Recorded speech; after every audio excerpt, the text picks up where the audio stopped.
आज अपन blood groups के बारे में पढ़ेंगे। ब्लड ग्रुप जो है मल्टीपल एलील का एक एग्जांपल है। इंग्लैंड और फ्रांस में 18वीं सेंचुरी में भी ब्लड ट्रांसफ्यूज़न दिया जाता था। वहाँ ये नोटिस किया गया कई बार पेशेंट जिसको कि ब्लड चढ़ा गया है, इमीडिएटली आफ्टर ब्लड ट्रांसफ्यूज़न उसकी मौत हो जाती थी और कई बार वो सक्सेसफुल ब्लड ट्रांसफ्यूज़न रहता था। तो इसके लिए फिर उन्होंने क्या किया कि डोनर और रिसिपिएंट्स के ब्लड को बॉडी के बाहर आपस में मिलाया, तो देखा कि कई बार ब्लड में क्लम्पिंग हो जाती है। तो उसके आधार पर उन्होंने ये देखा कि भाई तो ब्लड में कोई ऐसी चीज़ पाई जाती है, एंटीजन एंटीबॉडीज पाए जाते हैं जिससे रिएक्शन होके क्लम्पिंग हो जाती है। एंटीजन की उपस्थिति के आधार पर 1901 में कार्ल लैंडस्टर ने एबीयू ब्लड ग्रुप की खोज की। उन्होंने बताया कि दो एंटीजन होते हैं ए और बी। उसके आधार पर ब्लड ग्रुप एबीयू बनता है। ए और बी जो ब्लड एंटीजन्स होते हैं उनमें नेचुरली अकरिंग एंटीबॉडीज भी पाई जाती है। जो ब्लड ग्रुप ए है तो उसके अंदर एंटीजन ए बी के अगेंस्ट में एंटीबॉडीज पाई जाती है। इस तरह ब्लड ग्रुप जिसमें बी है उसमें एंटीजन ए के अगेंस्ट में एंटीबॉडीज पाई जाती है।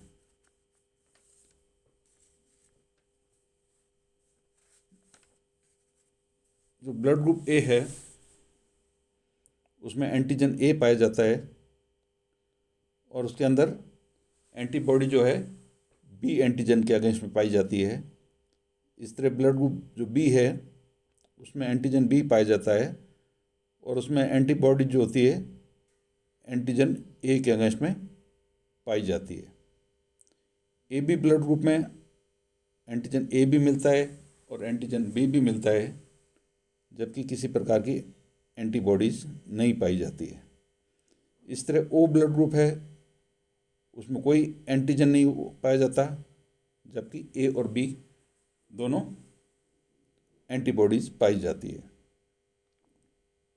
अगर अपन देखें कि कौन सा ब्लड ग्रुप किसको ब्लड डोनेट कर सकता है, तो जो ब्लड ग्रुप ए है वो ए और ए बी को अपना ब्लड डोनेट कर सकता है। ब्लड ग्रुप बी है वो बी और ए बी को अपना ब्लड डोनेट कर सकता है।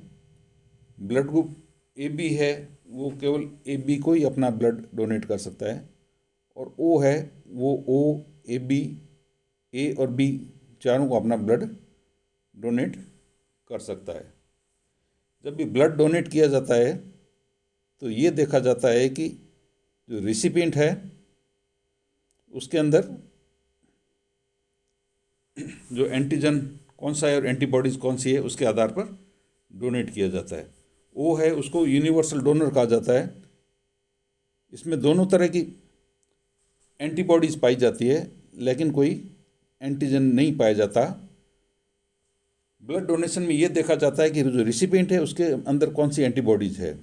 जब ब्लड उसको चढ़ाया जाता है किसी रिसिपिएंट को, ये देखा जाता है कि उसके अंदर कौन सी एंटीबॉडी मौजूद है। डोनर की एंटीबॉडीज़ को कंसिडर नहीं किया जाता। जैसे कि ओ ब्लड ग्रुप है उसको अपन यूनिवर्सल डोनर कहते हैं। ये सभी को ब्लड दे सकता है लेकिन ले किसी से नहीं, सिर्फ ओ से ले सकता है। तो ओ के अंदर जो एंटीजन है वो तो उपस्थित है लेकिन दोनों तरह की एंटीबॉडीज़ पाई जाती है, एंटी ए और एंटीजन बी के अगेंस्ट में। और सपोज रिसिपिएंट अगर ए बी है तो उसके अंदर दोनों तरह के एंटीजन पाए जाते हैं, एंटीजन ए भी पाया जाएगा और एंटीजन बी भी पाया जाता है।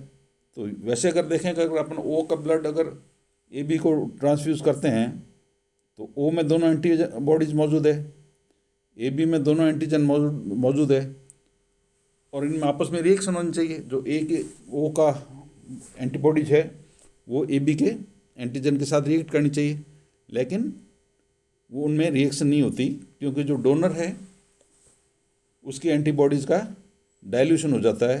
हमेशा ये बात ध्यान में रखी जाती है कि जो रिसिपिएंट है उसके अंदर कोई एंटीबॉडीज़ डोनर के ब्लड के अगेंस्ट में नहीं होनी चाहिए।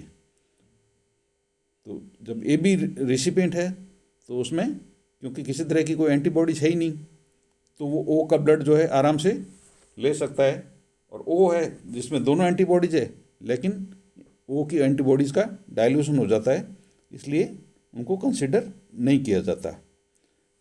अगर अपन जीनोटाइप की बात करें तो ओ ब्लड ग्रुप है, उसका केवल एक ही जीनोटाइप पॉसिबल है, स्मॉल आई स्मॉल आई। जो ए ब्लड ग्रुप है उसमें कैपिटल आई ए हो सकता है उसका जीनोटाइप, या कैपिटल आई ए और स्मॉल आई उसका जीनोटाइप हो सकता है।